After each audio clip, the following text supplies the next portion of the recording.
بسم اللہ الرحمن الرحیم۔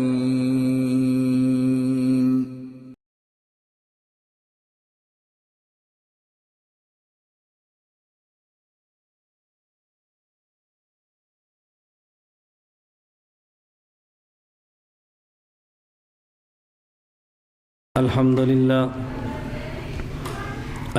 لله نحمده ونستعينه ونستغفره ونؤمن به ونتوكل عليه ونعوذ بالله من شرور أنفسنا ومن سيئات أعمالنا من يهده الله فلا مضل له ومن يضلل فلا هادي له ونشهد أن لا إله إلا الله وحده لا شريك له ونشهد أن سيدنا ومولانا محمدا عبده ورسوله أما بعد فأعوذ بالله من الشيطان الرجيم بسم الله الرحمن الرحيم ما آتاكم الرسول فخذوه وما نهاكم عنه فانتهوا عن عمر بن الخطاب رضي الله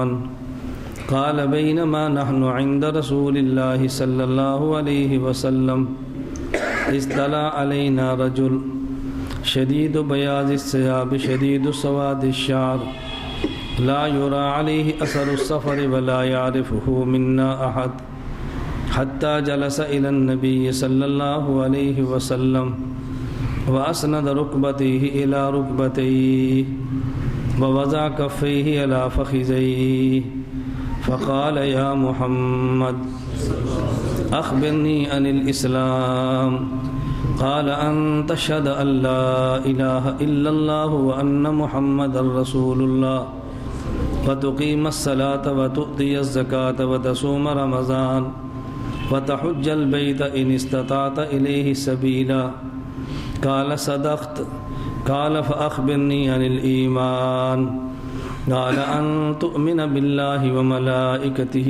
وكتبه ورسله واليوم الآخر وتؤمن بالقدر خيره وشره قال صدقت قال فأخبرني عن الإحسان قال أن تعبد الله كأنك تراه فإن لم تكن تراه فإنه يراك قال فأخبرني عن الساعة قال ما المسؤول عنها بأعلم من السائل قال فأخبرني عن أماراتها قال أن تلد الأمة ربتها وأن ترى الحفاة العراة العالة رعاء الشاء يتطاولون في البنيان قال ثم انطلق فلبثت مليا فقال يا عمر أتدري من السائل قلت الله ورسوله أعلم قال إنه جبرائيل أتاكم يعلمكم دينكم اللهم صل على محمد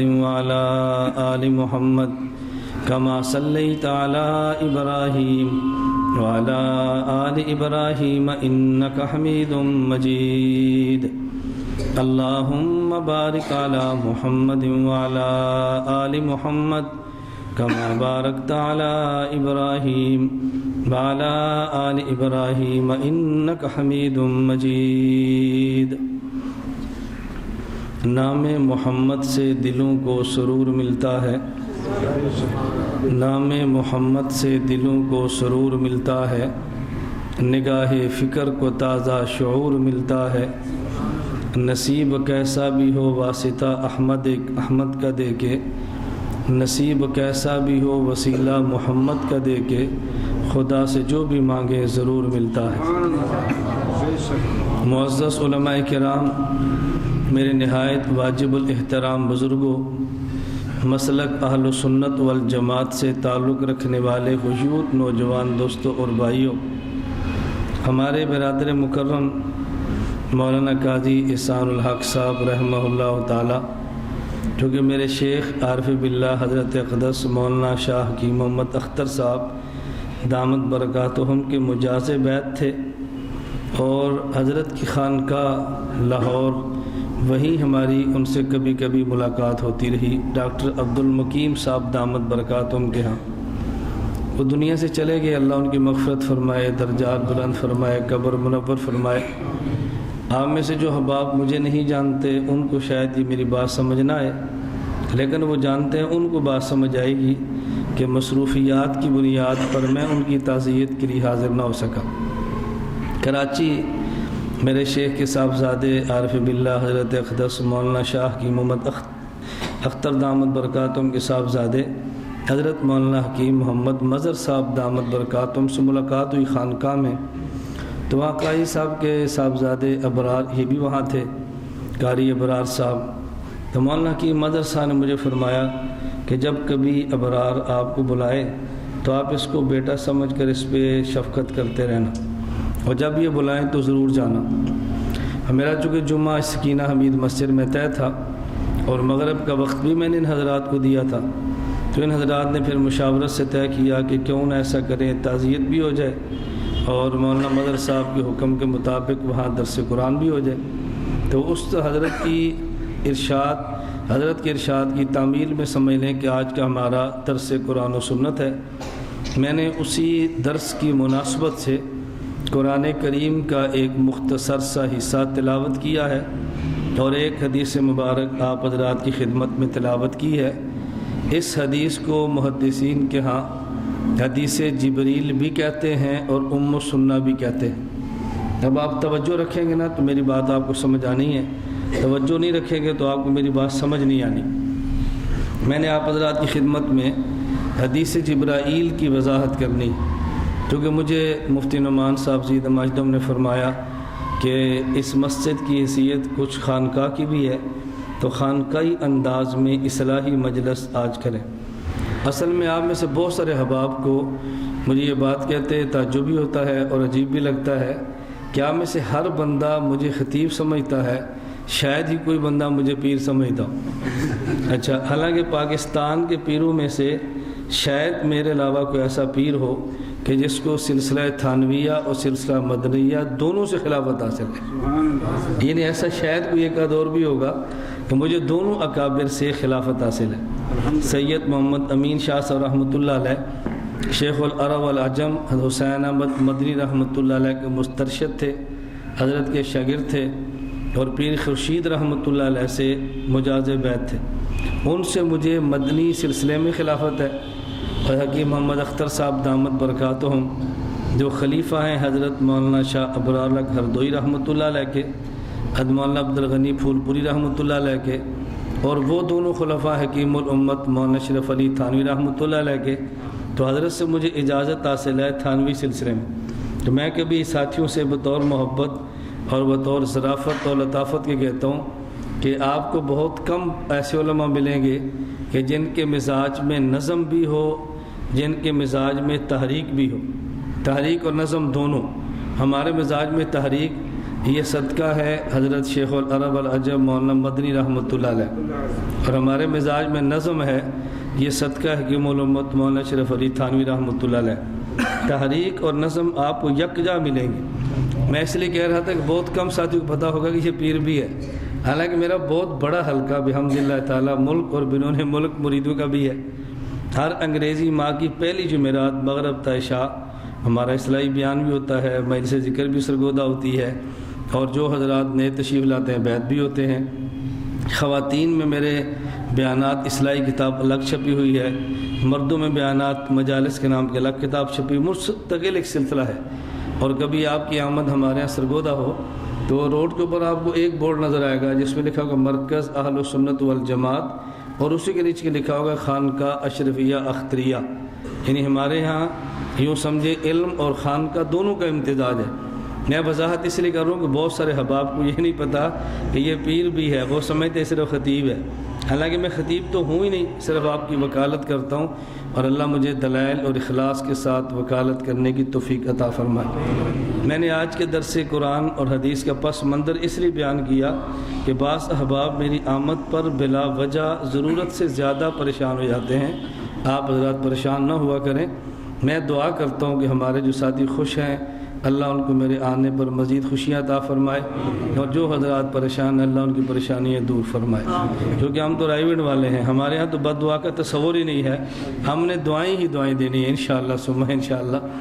میں نے آپ کی خدمت میں ایک طویل حدیث تلاوت کی ہے، اس حدیث کا نام حدیث جبرائیل بھی ہے اور اس حدیث کا نام ام السنہ بھی ہے۔ توجہ رکھنا، حدیث جبرائیل تو اس لیے کہ اس میں تذکرہ حضرت جبرائیل اور رسول اللہ صلی اللہ علیہ وسلم کے تفصیلی سوالات اور جوابات کا ہے، اور ام السنہ اس لیے کہ سنت کہتے ہیں دین کو، ام السنہ کہتے ہیں دین کے خلاصے کو۔ یہ حدیث مبارک پورے دین کا خلاصہ ہے۔ اگر کوئی شخص خلاصہ یاد کرنا چاہے تو حدیث جبرائیل کو یاد کر لے۔ میں حدیث جبرائیل کے عربی الفاظ بھی پڑھے ہیں، میں اس کا ترجمہ بھی کروں گا، اس کی تشریح بھی کروں گا، اور اللہ نے چاہا تو مختصر وقت میں آپ کو یاد بھی کراؤں گا انشاءاللہ۔ میں اپنا بیان یاد بھی کراتا ہوں اور سمجھاتا بھی ہوں۔ بعض لوگ سمجھتے ہیں یاد نہیں کرتے، اور بعض یاد کرتے ہیں سمجھتے نہیں ہیں۔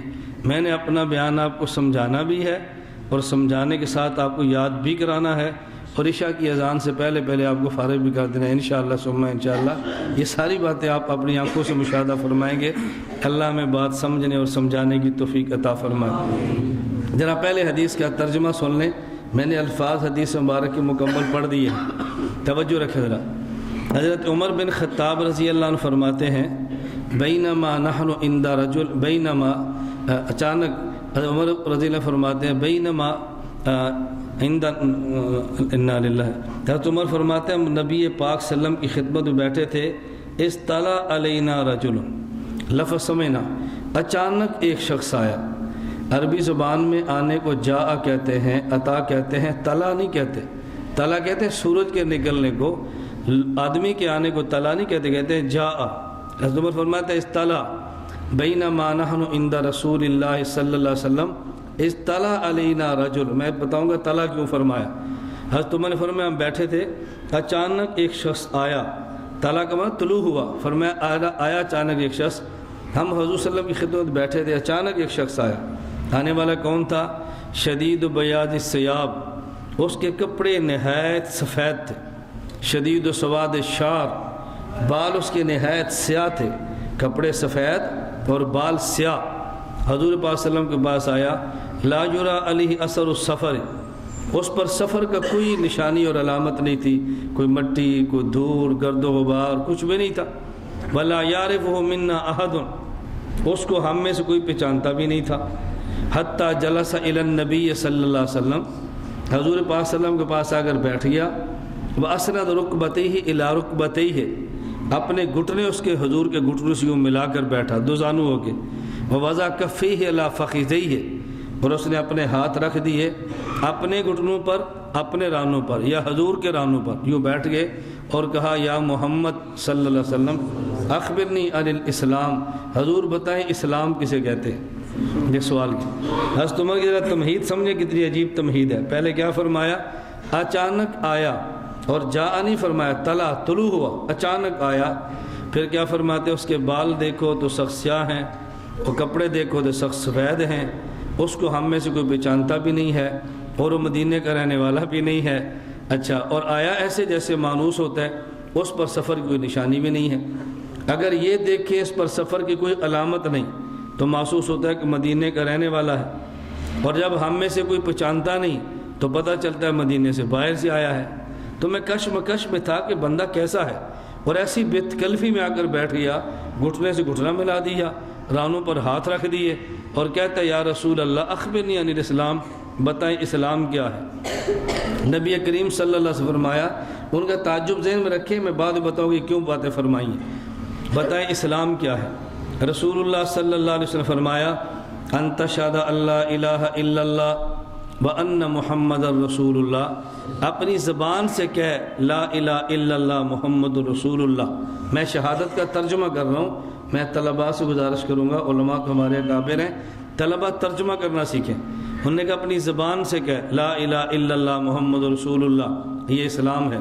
نمبر 2 تقیم الصلاۃ، نماز کی پابندی کرنا، وتصوم رمضان، رمضان کے روزے رکھنا، وتؤتی الزکوٰۃ، زکوٰۃ ادا کرتے رہنا، فتحج البیت ان استطعت الیہ سبیلا، اگر طاقت ہو تو بیت اللہ کا حج بھی کرنا۔ ان 5 چیزوں کا نام اسلام ہے۔ نمبر 1 زبان سے کلمہ پڑھنا، نمبر 2 نماز کی پابندی کرنا، نمبر 3 روزہ رکھنا، نمبر 4 زکوٰۃ ادا کرنا، اور نمبر 5 اگر طاقت ہو تو بیت اللہ کا حج ادا کرنا۔ نبی کریم صلی اللہ علیہ وسلم جب جواب دیا، آنے والا شخص کہنے لگا صدقت، آپ نے سچ فرمایا، صحیح کہا۔ حضرت عمر کہتے ہیں عجبنا لہ یسألہ و یصدقہ، ہمیں بڑا تعجب ہوا، سوال بھی کرتا ہے تصدیق بھی کرتا ہے۔ جب سوال کرتا ہے تو یوں محسوس ہوتا ہے کہ جاہل ہے، اس کو پتہ نہیں ہے، اور جب رسول اللہ صلی اللہ علیہ وسلم نے جواب دیا تو اس نے کہا صدقت، آپ نے سچ فرمایا، اس سے پتہ چلا کہ اس کو جواب بھی آتا ہے۔ بات سمجھ آ گئی؟ ہمیں بڑا تعجب ہوا، ادھر پوچھتا بھی ہے، ادھر صدقت کہہ کے تصدیق بھی کرتا ہے۔ مجھے بڑا تعجب کہ یہ کون ہے۔ ابھی ہم تعجب کر رہے تھے، اس نے اگلا سوال کر دیا، اخبرنی عن الایمان۔ علامہ خالد محمود دامت برکاتہم اس کا بڑا عجیب ترجمہ کرتے ہیں، عجبنا لہ، یہ بڑا سننے والا ہے۔ انہیں ہمیں تعجب ہوا، فرماتے ہیں میں 6 و 5 میں پڑھ گیا۔ توجہ کرنا، کیا اس کا ترجمہ کرتے ہیں؟ عجبنا لہ، مجھے بڑا تعجب ہوا، سوال بھی کرتا ہے تصدیق بھی کرتا ہے۔ فرماتے ہیں اس کا ترجمہ فرمان لگے میں 6 و 5 میں پڑھ گیا۔ 6 و 5 میں، 6 و 5 کا لفظ کب بولتے ہیں؟ جب کسی بات کا پتہ نہ چلے تو کیا کہتے ہیں؟ 6 و 5۔ علامہ صاحب فرماتے ہیں میں نے 6 و 5 کہا، ایک بندے نے مجھ سے پوچھا 11ویں شریف کیا ہے؟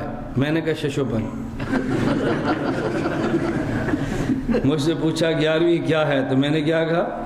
کیوں؟ 6 کا معنی 6، 5 کا معنی 5، 6 و 5 کا معنی 11۔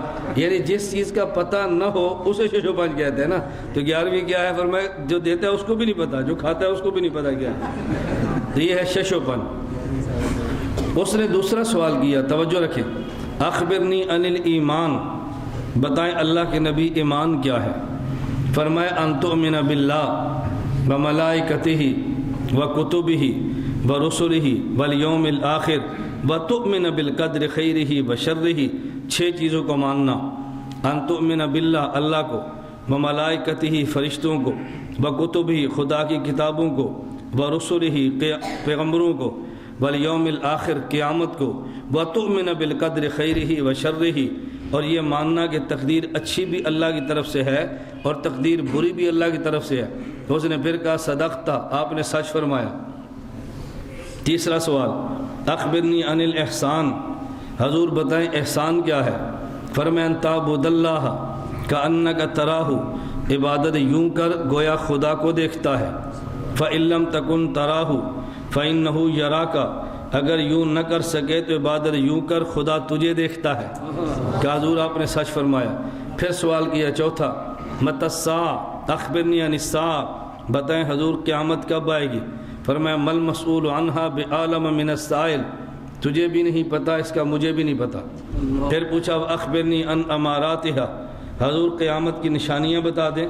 فرمایا ان تلد الامۃ ربتہا وان تری الحفاۃ العراۃ العالۃ رعاء الشاء یتطاولون فی البنیان، جب تم دیکھو کہ آزاد عورت کے ہاں، جی جواب دیا، جب تم یہ دیکھو ان تلد الامۃ ربتہا، باندی کے ہاں مالکہ پیدا ہو، ماں کی حیثیت باندی کی بن جائے اور بیٹی کی حیثیت مالکہ کی بن جائے، سمجھنا قیامت آ رہی ہے۔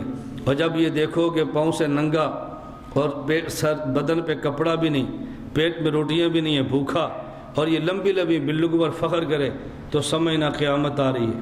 حضرت عمر کہتے ہیں فلبثت ملیہ ثم انطلق، وہ چلا گیا، تھوڑی دیر گزری، مجھے نبی پاک صلی اللہ علیہ وسلم نے پوچھا یا عمر اتدری من السائل، عمر جانتے ہو سوال کرنے والا کون تھا؟ میں نے کہا اللہ و رسولہ عالم، اللہ اور اس کا رسول ہی جانتا ہے۔ فرمایا انہ جبرائیل اتاکم یعلمکم دینکم، یہ جبریل آیا تھا جو تمہیں تمہارا دین سکھا کر گیا ہے۔ یہ ہے حدیث کا ترجمہ۔ میں نے کہا پہلے ترجمہ کر دوں، پھر تھوڑے تھوڑے نقطے میں عرض کرتا ہوں بات سمجھانے کے لیے۔ ذرا شروع سے چلیں۔ یہ آنے والا کون تھا؟ جبرائیل۔ اب بات سمجھانی ہے۔ چال محدث بنوری محدث بنوری کا مطلب ہے علامہ محمد یوسف بنوری رحمۃ اللہ علیہ۔ محدث بنوری، محدث بنوری فرماتے ہیں اس نے کہا اطلع علینا رجل، اذ جاء نہیں کہا، کیوں؟ اس لیے کہ مجیت وہاں استعمال ہوتا ہے جب آنے والا فرد بشر خاکی ہو، اور جب آنے والا خاکی نہ ہو، نور ہو، پھر اس کو مجیت نہیں طلوع کہتے ہیں۔ مجیت نہیں کیا کہتے ہیں؟ طلوع کہتے ہیں۔ اس لیے کہا اطلع علینا رجل، آنے والا نور تھا، آنے والا بشر تو نہیں تھا نا، اس جاء کیوں کہتے ہیں؟ تو جب آسمان پہ سورج نکلے کیا کہتے ہیں؟ طلعت الشمس، سورج نکلا ہے، یہ نہیں کہتے جاءت الشمس، سورج آیا۔ میں اس پر ایک سوال کرتا ہوں، اس کا پھر جواب دیتا ہوں۔ یہ محدث بنوری نے سوال نہیں اٹھایا، میں سوال اٹھا کے جواب دیتا ہوں۔ سوال یہ ہے، اگر اس جواب کو مان لیا جائے تو کوئی بندہ کہے گا جب رسول اللہ صلی اللہ علیہ وسلم مکہ سے مدینہ منورہ آئے تو مدینہ کی بچیوں نے کہا تھا طلع البدر علینا من ثنیات الوداع وجب شکر علینا ما دعا للہ داعی ایھا المبعوث فینا جئت بالامر المطاع، تو کیا کہا تھا؟ طلع کیا کہا تھا؟ تسی تو شہری لوگ ہو، تھوڑا ذوق ہی کوئی نہیں، صرف پینڈو بندے ہیں۔ طلع البدر، طلع کہا نا، تو حضور نور تھے یا بشر تھے؟ تو پھر طلع کیوں کہا؟ پھر سوال ہو جائے گا نا، جواب سمجھو۔ اس طلع فرمایا طلع البدر علینا، توجہ رکھنا، نبی کریم صلی اللہ علیہ وسلم کی ذات کو دیکھے تو بشر ہے، حضور کے اوصاف کو دیکھے تو نور ہے، اس لیے وہاں طلع رسول اللہ نہیں، طلع البدر کہا، نبی کی ذات نہیں، پیغمبر کے اوصاف بولی ہے، حضور کے ذات نہیں نا، حضور کی ذات نہیں، حضور کے اوصاف بتائے ہیں۔ طلع البدر علینا، کیوں؟ جب بدر آئے تو ظلمتیں ختم ہوتی ہیں، روشنی چھا جاتی ہے۔ نبی مکہ سے مدینہ آئے ہیں، ظلمتیں ختم ہو گئی ہیں، روشنی چھا گئی ہے۔ طلع البدر علینا من ثنیات الوداع، پھر طلع البدر کہا، طلع رجل نہیں کہا، بدر ہی کہنا چاہیے تھا۔ رسول صلی اللہ علیہ وسلم جب آئے ہیں تو ظلمتیں مٹی ہیں، پھر روشنی یہ چھا گئی ہیں، اس لیے کہا طلع البدر علینا۔ توجہ، کبھی ایسے ہوتا ہے کہ وصف کا اشارہ کیا جاتا ہے، اللہ گواہ ہے میں اس پر بحث شروع کروں گا نا، عشاء ختم ہو جانی ہے اور تمہیں اصولی بحث میں لطف آئے گا، میں صرف اشارے کرتا ہوں۔ حضرت یوسف علیہ السلام کو دیکھا تو مصر کی عورتیں، زلیخا فریفتہ ہو گئی، مصر کی عورتوں نے تانا دیا، زلیخا تجھے شرم نہیں آتی؟ عورت بادشاہ کی بیوی ہے اور ایک غلام پہ عاشق ہے۔ زلیخا نے کہا تم نے غلام دیکھا ہی نہیں ہے، تم نے وہ غلام دیکھا ہی نہیں ہے، دیکھتی مجھے تانے نہ دیتی۔ انہوں نے کہا چلو دکھا دے۔ زلیخا نے محل میں دسترخوان لگایا، یوسف علیہ السلام سے کہا باہر آؤ، اب آگے دیکھو تو دسترخوان سجا ہے، اوپر فروٹ لگے پڑے ہیں اور چھریاں چاقو موجود ہیں۔ یوسف علیہ السلام اللہ کے نبی ہیں، نبی کے پاس علم ہوتا ہے، علم غیب نہیں ہوتا، ان کو کیا پتا باہر کیا تماشا ہے۔ یوسف علیہ السلام کو اس نے کہا اخرج، باہر آئیں۔ یوسف علیہ السلام جب آئے نا تو مصر کی عورتوں نے ایک کام کیا اور ایک جملہ کہا۔ کام کیا تھا؟ بَقَطَّعْنَ أَيْدِيَهُنَّ، اپنی انگلیاں کاٹی، اور جملہ کیا تھا؟ مَا هَذَا بَشَرًا، مَا هَذَا بَشَرًا، یہ بشر نہیں ہے، ان هَذَا إِلَّا مَلَكٌ کریم، یہ فرشتہ ہے۔ بتاؤ یوسف علیہ السلام فرشتے تھے؟ تو انہوں نے جھوٹ کہا، تو اگر جھوٹ کہا تو قرآن کو رد کر دینا چاہیے تھا نا، جب قرآن رد نہ کرے تو پھر جھوٹ تو نہیں ہے نا۔ انہوں نے کہا ما ھذا بشرا ان ھذا الا ملک کریم، انہوں نے کہا یہ بشر نہیں فرشتہ ہے۔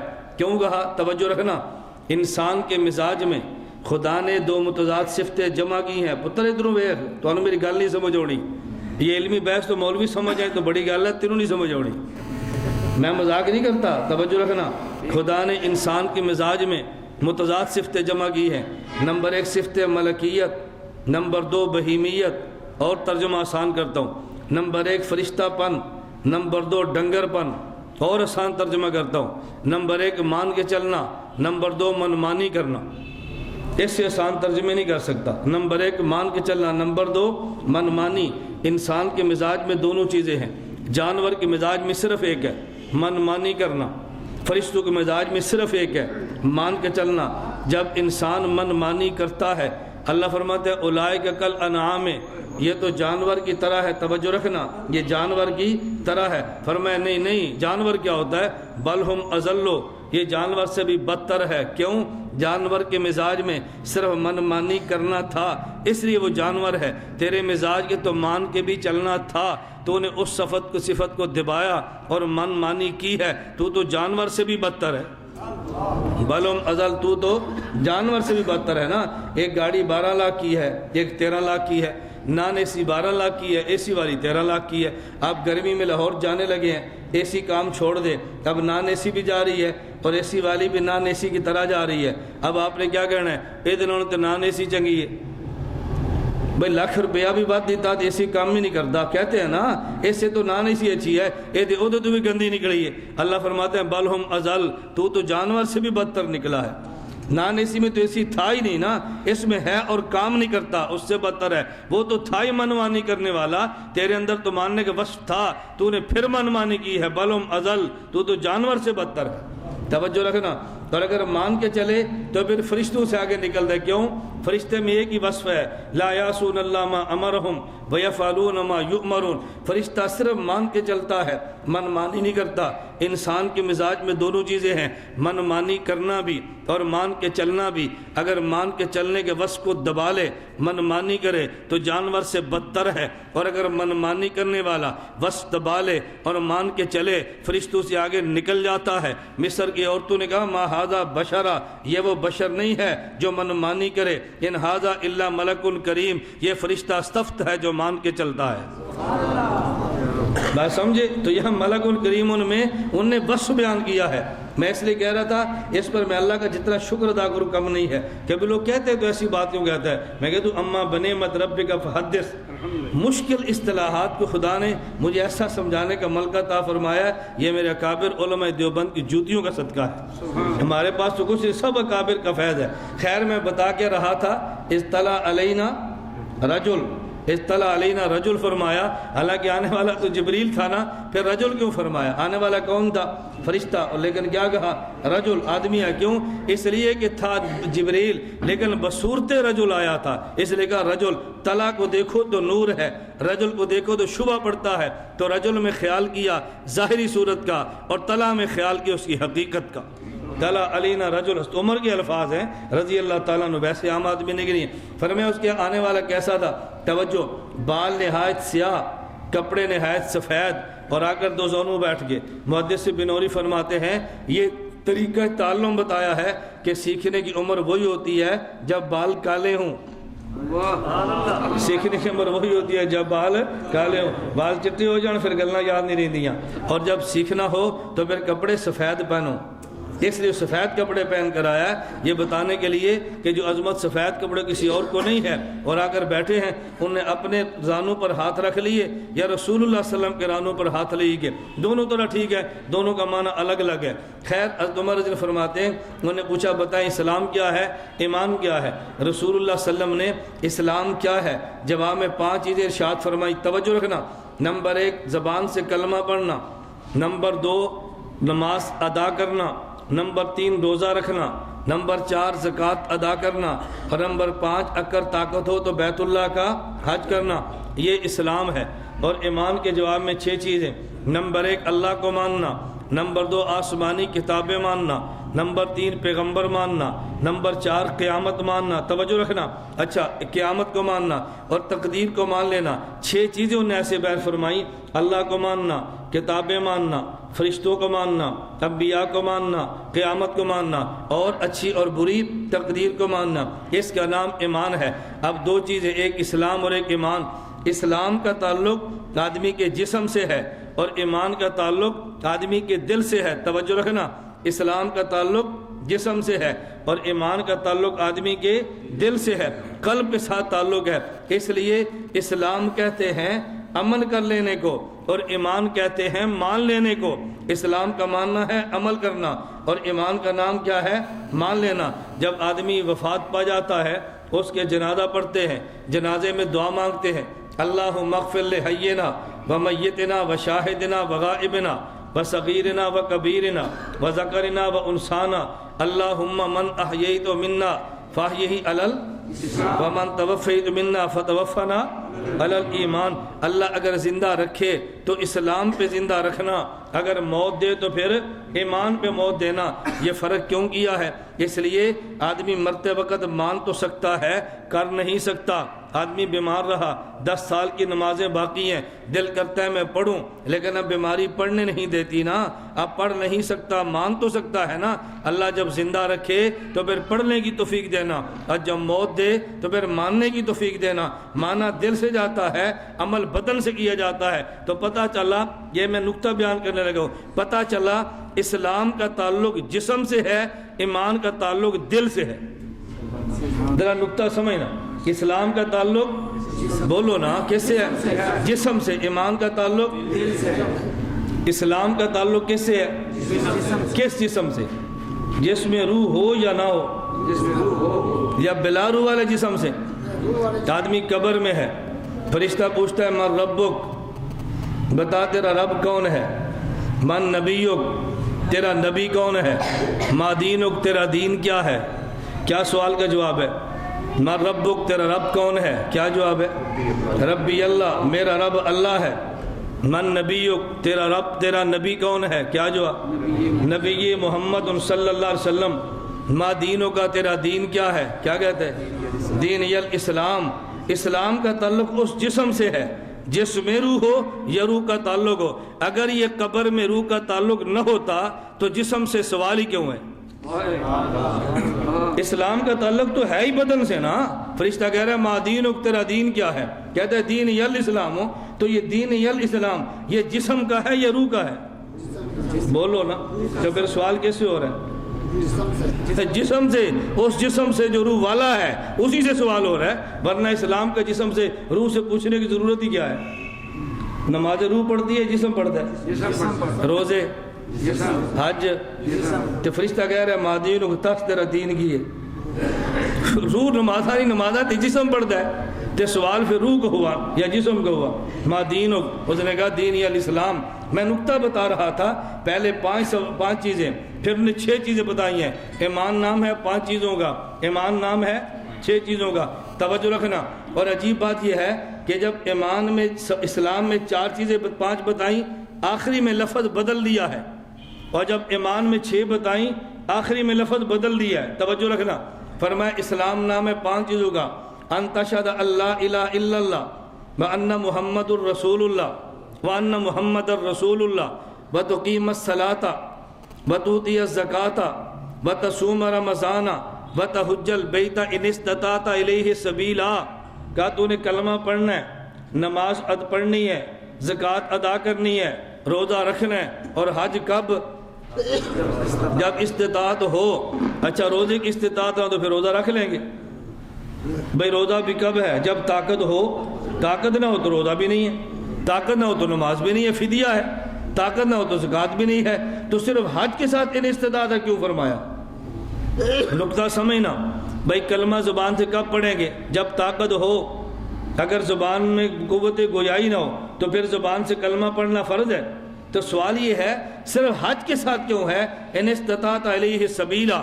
فرق سمجھنا، کلمے کا تعلق میری ذات سے ہے، نماز کا تعلق میری ذات سے ہے، روزے کا تعلق میری ذات سے ہے، زکوٰۃ کا تعلق میری ذات سے ہے، حج کا تعلق میری ذات سے نہیں ہے، میری بیوی بھی ہے، میرے بچے بھی ہیں۔ حج تب کرنا ہے جب ان کو گھر میں کھانا دے سکتا ہوں، اگر ان کے لیے نہیں ہے پھر انتظام اس کا کر، پھر حج پہ جا۔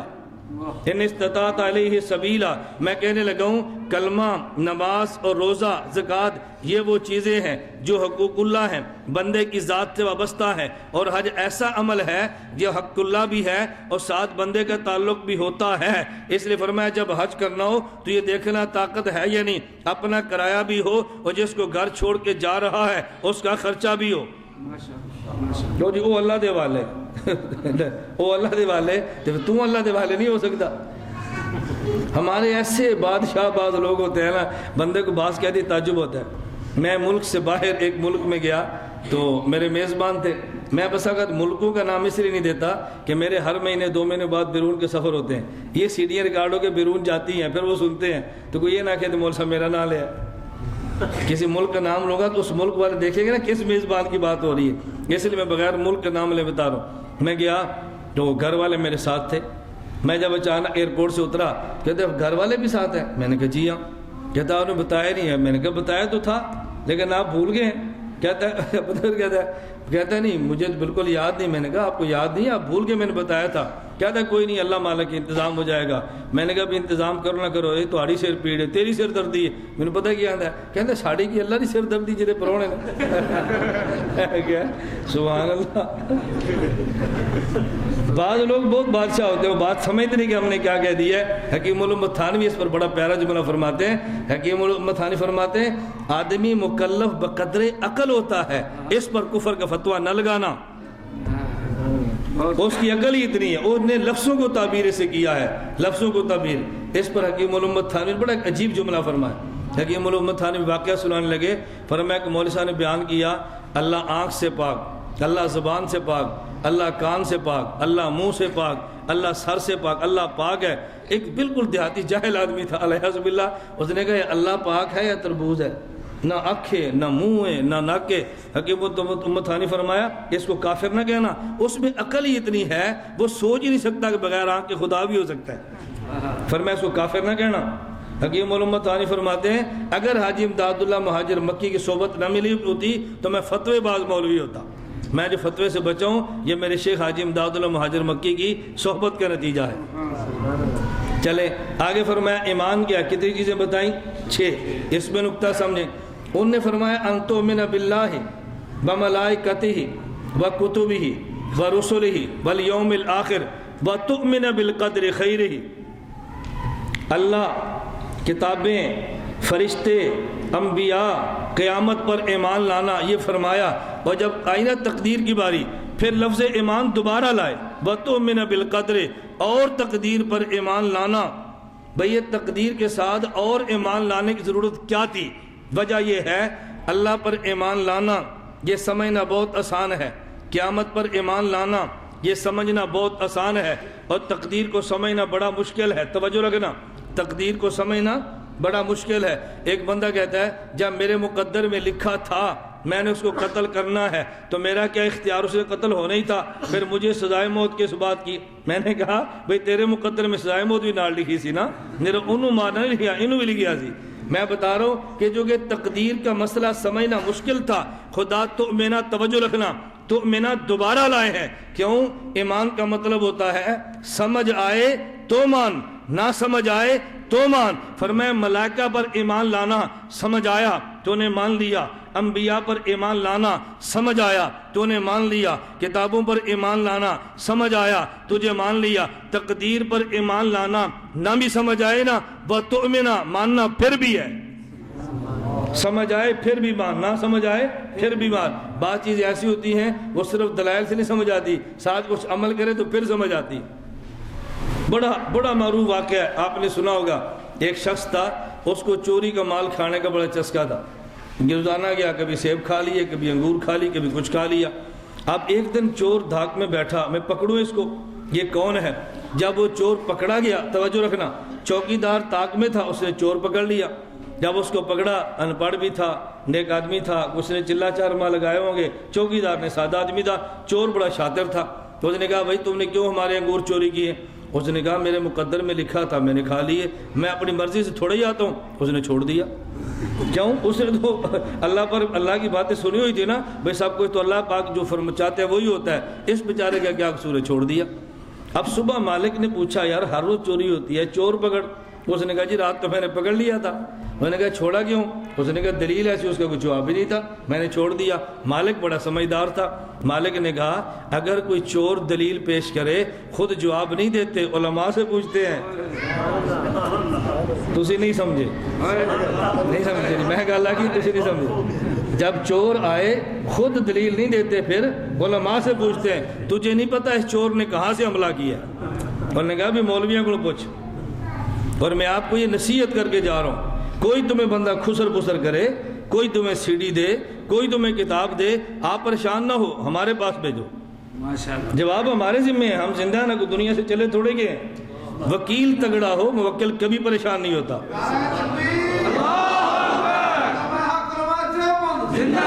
توجہ رکھیں, وکیل تگڑا ہو, موکل پریشان نہیں ہوتا. جب عیسائی آئے نا پاکستان میں, بر صغیر ہندوستان پاکستان میں, تو انہیں عیسائیت کو پھیلانے کے لیے پہلے دلائل شروع کی. ایک عیسائی نے ایک بابا جی کو پکڑا, بابا جی ایک سوال کا جواب تو دو۔ فرمایا ہاں۔ اس نے کہا یہ بتاؤ، توجہ رکھنا، یہ بتاؤ تمہارے خالق کتنے ہیں؟ کہا جی ایک۔ اس نے کہا دو ہو سکتے ہیں؟ کہا نہیں۔ خالق کتنے ہیں؟ ایک۔ دو ہو سکتے ہیں؟ اس نے کہا نہیں۔ اس نے کہا ان اللہ علی کل شیء قدیر، قرآن میں ہے؟ کہا ہے۔ مانتے ہو؟ کہا جی مانتا ہوں۔ اچھا یہ بتاؤ تمہارا خالق دوسرا خالق پیدا کر سکتا ہے؟ توجہ، پیدا کر سکتا ہے؟ اگر آپ کہہ دو پیدا کر سکتا ہے تو پھر دوسرا ہو بھی سکتا ہے۔ اگر کوئی پیدا نہیں کر سکتا تو پھر ان اللہ علی کل شیء قدیر کا مطلب کیا ہے؟ بابا جی نے فرمایا پتر میں انپڑھا، مولوی صاحب گڑا چلیے، میں عیسائی نہیں ہوندا، مولوی صاحب گڑا، تسی جلدی عقیدہ نہ بدلیا کرو، مولوی صاحب گڑا، ہم ہیں نا آپ کے لیے۔ بابا جی نے کہا مولوی صاحب کے پاس آ۔ مولوی صاحب کے پاس آئے۔ مولوی صاحب نے فرمایا ٹھیک ہے۔ مولوی صاحب سمجھدار تھے، انہوں نے کہا بھی اس اکیلے کو جواب نہیں دینا، گاؤں کے 5-10 بندے اور جمع کر لو، اس نے باہر جا کر کہنا ہے میں جیت گیا۔ 5-7 بندے اکٹھے کرو، ویسے میں بات نہیں کروں گا۔ 10-15 بندے اکٹھے ہو گئے۔ جب اکٹھے ہوئے نا، توجہ رکھنا، 10-15 بندے اکٹھے ہو گئے۔ مولوی صاحب نے کہا آپ سوال کر۔ اس نے کہا جی خالق کتنے ہیں؟ فرمایا ایک۔ دوسرا ہو سکتا ہے؟ کہا نہیں۔ انہوں نے کہا جی ان اللہ علی کل شیء قدیر کا مطلب اگر آپ کہہ دو دوسرا خالق خدا پیدا نہیں کر سکتا، علی کل شیء قدیر نہ ہوا۔ اگر آپ کہتے ہیں پیدا کر سکتا ہے تو دوسرا ہو بھی سکتا ہے۔ مولوی صاحب فرمانے لگے اللہ دوسرا خالق پیدا کر سکتا ہے، لیکن جب پیدا کریں گے وہ پیدا ہوتے ہی مخلوق بن جائے گا۔ پیدا کر بھی سکتا ہے، پیدا نہیں بھی ہو سکتا۔ دیکھو مسئلہ حل ہو گیا نا۔ اس لیے کبھی سوال ہے الجھن میں نہ پڑو، اپنے عالم کے پاس لے کر جاؤ، الجھنیں ختم ہو جائیں گی۔ خود جواب دو گے تو الجھنیں بڑھ جائیں گی۔ وہ جو فلانی سی ڈی مارکیٹ چاہیے، میں کہ سانو دینا، اس سی ڈی کا آپریشن کرا لو، ٹھیک ہو جائے گی۔ بات سمجھ آ رہی ہے؟ چلیں، میں کیا سمجھا رہا تھا؟ میں سوال کیا بتا رہا تھا جی؟ تو میں واقعہ سنا رہا تھا۔ اس مالک نے کہا بھی مولوی صاحب کے پاس دلیل کا جواب پوچھو۔ مولوی صاحب نے فرمایا جب چور آئے نا اس کو پکڑ لینا، پھر اس سے بات کریں گے۔ اور اب تو چور دلیر ہو کر آیا، بھئی اب تو مجھے کسی نے پوچھنا نہیں ہے۔ چور آیا، چوکیدار نے پکڑ لیا، مالک کو بلا لیا، مولوی صاحب بھی آگے۔ مولوی صاحب نے فرمایا ایسا کرو اس چور کو جس انگور کو اس نے چوری کر کے کھایا ہے اسی انگور کی بیل سے باندھ دو، ان والے نال بنو۔ بیل سے باندھ دیا۔ انہوں نے کہا پٹھا خان ڈنڈا لے آنا۔ انہوں نے کہا تھوک لا کے پیسہ تمہارے تھے مغرب، تو اس نے لگایا نا ہاتھ پہ تھوک لگا کے مارتے نا ہاتھ میں۔ انہوں نے ایک ڈنڈا، دوسرا، تیسرا رویا۔ اس نے کہا کیوں؟ چھوڑ دو۔ اس نے کہا نہ۔ مولوی صاحب نے کہا اس کو دلیل دو۔ اللہ نے تیرے مقدر میں انگور بھی لکھے ہیں، تیرے مقدر میں ڈنڈے بھی لکھے ہیں، جب تک مقدر میں انگور ہیں وہ کھائے، جب تک قسمت میں ڈنڈے کھاتا رہے۔ انہوں نے کہا بھی ہمارے مرضی تھوڑا ہی مار رہے ہیں، جب تک خدا کہے گا مارتے رہیں گے، جب خدا کہے گا چھوڑ دیں گے۔ انہوں نے کہا مجھے مسئلہ سمجھ آ گیا، مجھے مسئلہ سمجھ آ گیا۔ میں بتا رہا تھا کہ مسئلہ سمجھ آئے تو بھی مان، نہ سمجھ آئے تو بھی مان۔ اس لیے خدا تو مینا کو دوبارہ لائے۔ ایک قدر خیر ہے، ایک قدر شر ہے۔ اچھی اور بری تقدیر کا مطلب کیا ہے میں تمہیں سمجھاتا ہوں، اس کا مطلب کیا ہے، توجہ رکھنا۔ پہلے یہ سمجھے تقدیر ہے کیا۔ یہ ہمارا جملہ نہیں ہے، حکیم الامت تھانوی کا ہے۔ میں ایک جملہ کہتا ہوں، جنہوں نے علماء دیوبند کو پڑھا نہیں ہے یا علماء دیوبند کو سمجھا نہیں ہے، وہ کہتے ہیں علماء دیوبند بھی تو آخر انسان ہی ہے نا۔ میرا جملہ سمجھ آیا؟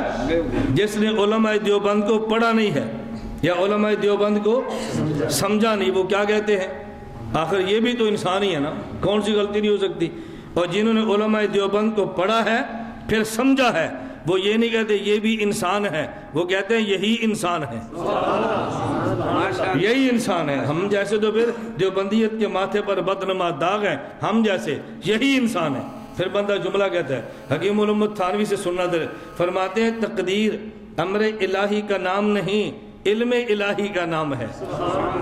امر الہی کا نام نہیں بلکہ علم الہی کا نام ہے۔ انہیں جملہ تو سمجھ نہیں ہونا حکیم الامت تھانوی کا، اس کا مطلب کیا ہے۔ لوگ سمجھتے ہیں چونکہ مقدر میں لکھا تھا، توجہ رکھنا، اس لیے کرنا ہے۔ حکیم الامت تھانوی فرماتے ہیں نہیں، اللہ کے علم میں تھا، میں اختیار دوں گا پھر یہ کام کرے گا، خدا نے اسی طرح لکھ دیا ہے۔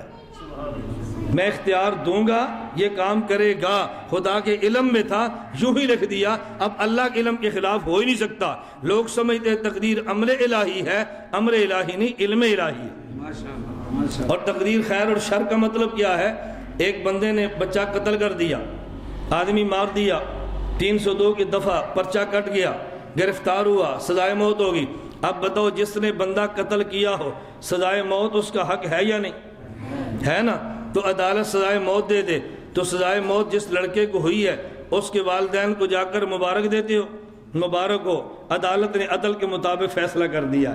کوئی مبارک نہیں دیتا، کہتے جی بڑا افسوس ہے، بڑا افسوس ہے جی میں اللہ نے منظور جی. اس کا مطلب یہ ہے کہ بعض عدالت کے فیصلے وہ ہوتے ہیں جو عدل کے مطابق ہوتے ہیں لیکن بندے کے مزاج کو اچھے نہیں لگتے، اسے شر کہتے ہیں. جو اچھے لگے اسے خیر کہتے ہیں. خدا کے سارے فیصلے نفس الامر میں خیر ہیں، عدل کے مطابق ہیں. جو ہمارے مزاج کے موافق ہے ہم اسے قدر خیر کہتے ہیں، جو ہمیں پسند نہ آئے اسے قدر شر کہتے ہیں. فرمایا تیرے مناسب ہو تب بھی ماننا، تیرے مناسب نہ ہو تب بھی ماننا.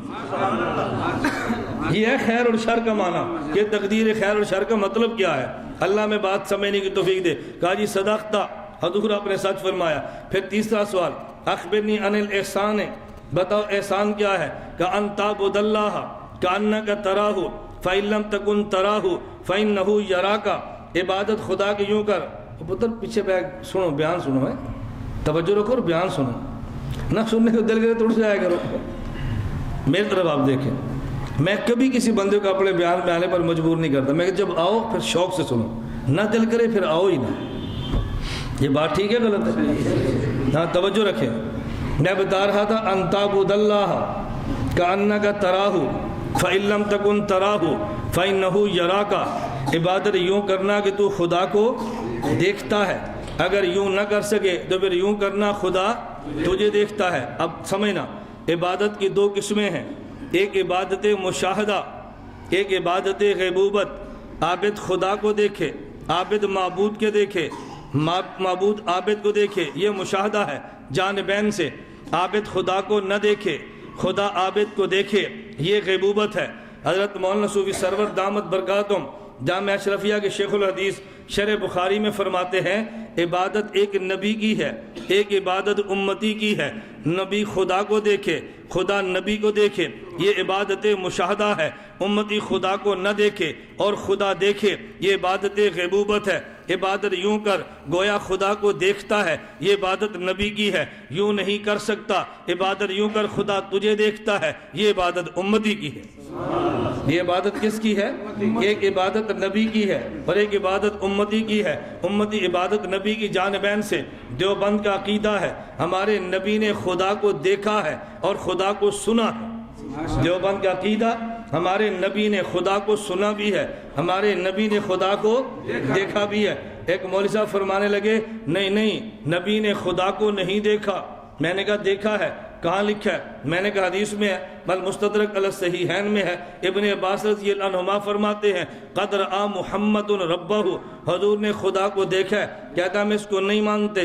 میں نے کہا وجہ؟ کہتا ہے یہ قرآن کے خلاف ہے، جو حدیث قرآن کے خلاف ہے ہم نہیں مانتے. میں نے کہا کون سی آیت کے خلاف؟ کہتا لا تدرک الابصار وهو يدرك الابصار وهو اللطیف الخبیر. کوئی آنکھ خدا کو نہیں دیکھ سکتی، خدا ساری آنکھوں کو دیکھتے ہیں. جب خدا نے قانون بتا دیا کوئی آنکھ بھی نہیں دیکھ سکتی، یہ حدیث اس قانون کے خلاف ہے، ہم نہیں مانتے. میرا ایک ضابطہ یاد رکھو، کبھی سوال کا جواب ہوتا ہے، کبھی سوال پر سوال کا جواب ہوتا ہے. میں نے کہا قبلہ خدا آپ کو ہدایت دے اور پھر جنت میں پہنچا دے. ہم بد دعائیں نہیں کرتے، ہدایت کے بغیر جنت ملتی نہیں ہے. جناب جنت میں جائیں گے، خدا کا دیدار بھی کریں گے. کہتے ہیں جی بالکل کریں گے.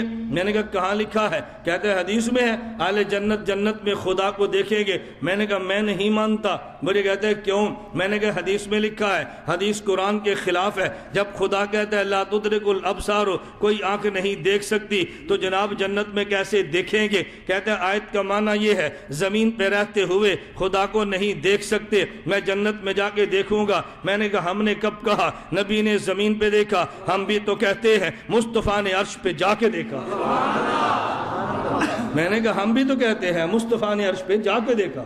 میں نے کہا ہوں بس فبہتا نا اسی اگلے جملہ نہیں فبہتا نہیں بھائی بس ہو گئی فتویٰ نہیں ہلاندے بھائی فبہتا میں نے کہا اور ہمارا دیوبند کا عقیدہ ہے توجہ رکھنا یہ نبی کی عبادت جان بین سے ایک شخص اعتراض کرنے لگا وہ جی آپ کی خانقاہوں میں لکھا ہوتا ہے دیوبند کی خانقاہوں میں نے کہا کیا لکھا ہے بندے احساس پیدا کر خدا تجھے دیکھ رہا ہے یہ تو حدیث کے خلاف ہے میں نے کہا کیوں کہتے حدیث میں لکھا ہے یہ احساس پیدا کر تو خدا کو دیکھ رہا ہے اور وہ تو بات کا مرحلہ ہے کہ خدا تجھے دیکھ رہا ہے تو تم لکھو نا احساس پیدا کر تو خدا کو دیکھ رہا ہے میں نے کہا نہیں بیٹا تو حدیث کو سمجھا نہیں ہے توجہ رکھنا یہ ہے نا یہ احساس پیدا کر تو خدا کو دیکھتا ہے یہ معاملہ نبی کا ہے اور احساس پیدا کر خدا تجھے دیکھتا ہے یہ معاملہ امتی کا ہے دیوبند کی خانقاہ میں نبی کی تربیت نہیں امتی کی ہوتی ہے یہ امتی کے لیے لکھا ہے تو نبی والا جملہ پڑھ رہا ہے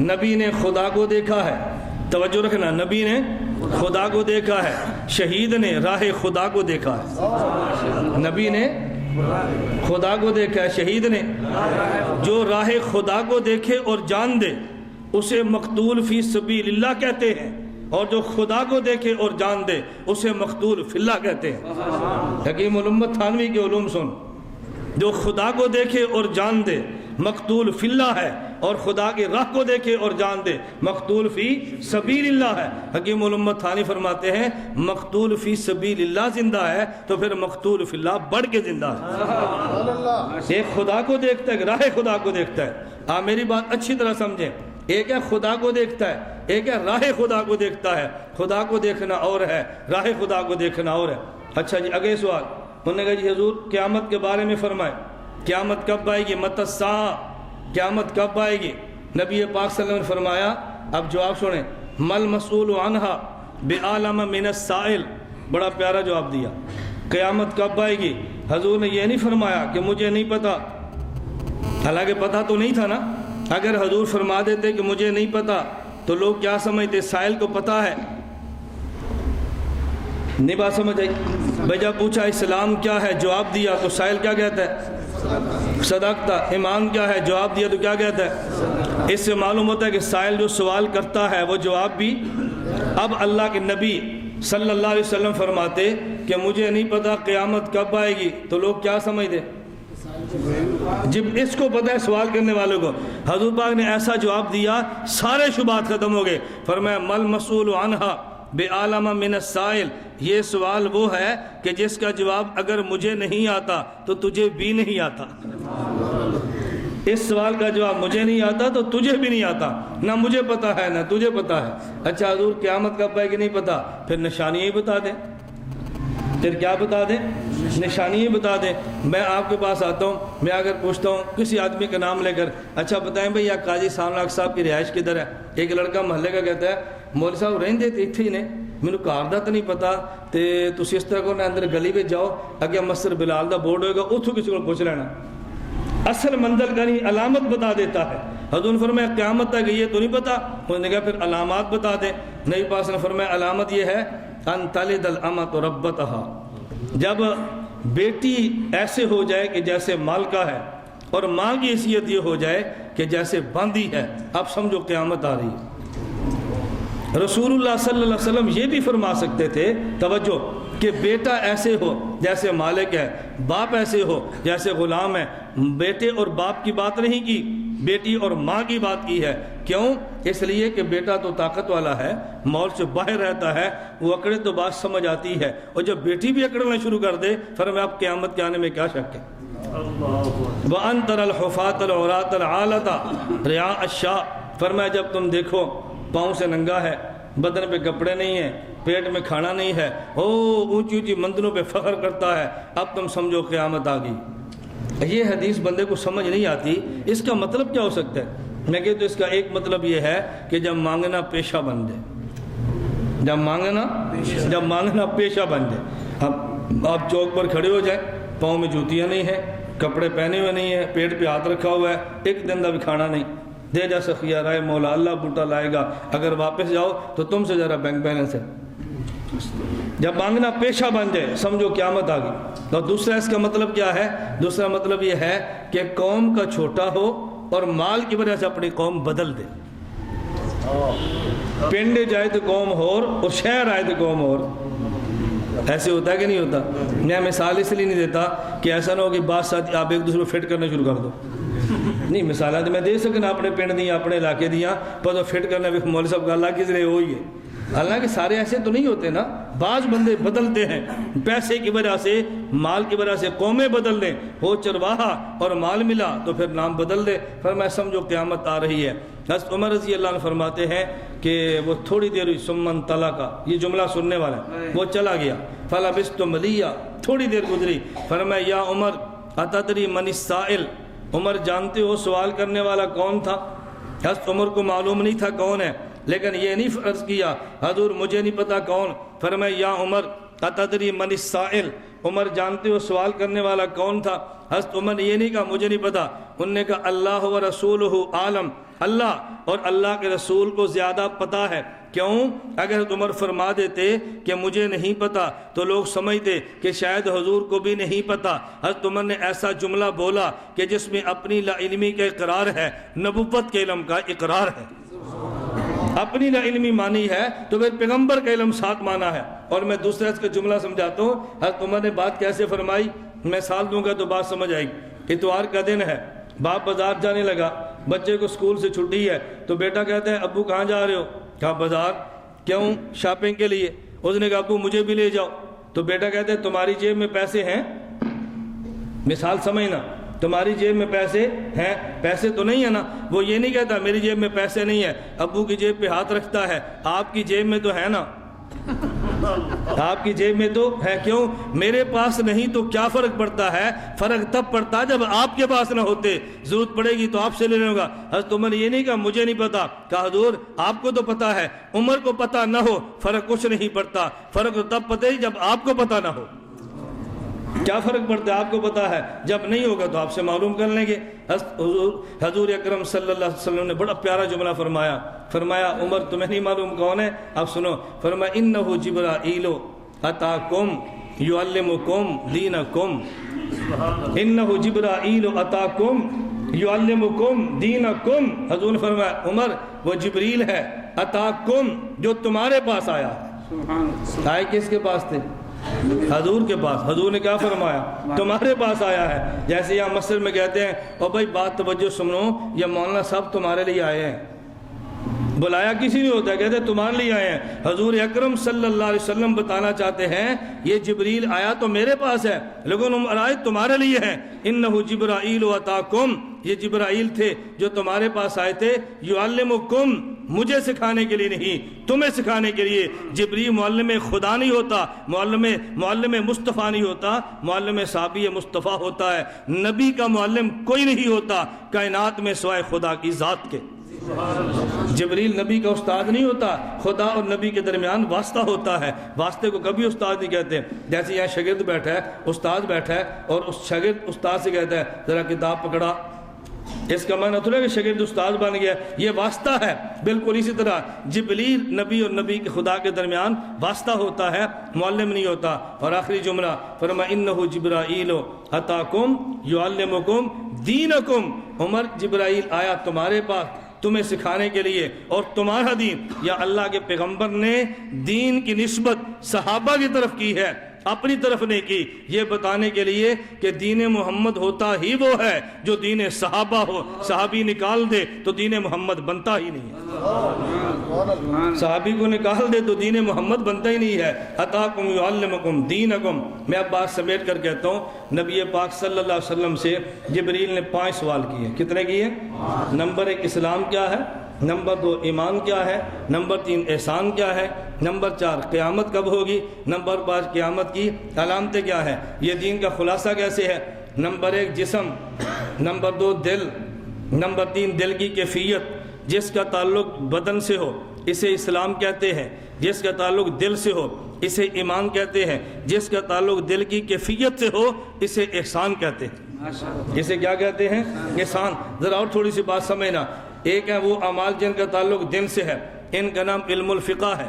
ایک وہ اعمال جن کا تعلق قلب سے ہے, اس کا نام عقائد ہے، اور ایک وہ جن کا تعلق قلبی کیفیت سے ہے اس کا نام علم تصوف ہے، اس کا نام علم تصوف۔ تو اسلام یہ علم الفقہ ہے، اور ایمان یہ علم العقائد ہے، احسان یہ علم التصوف ہے۔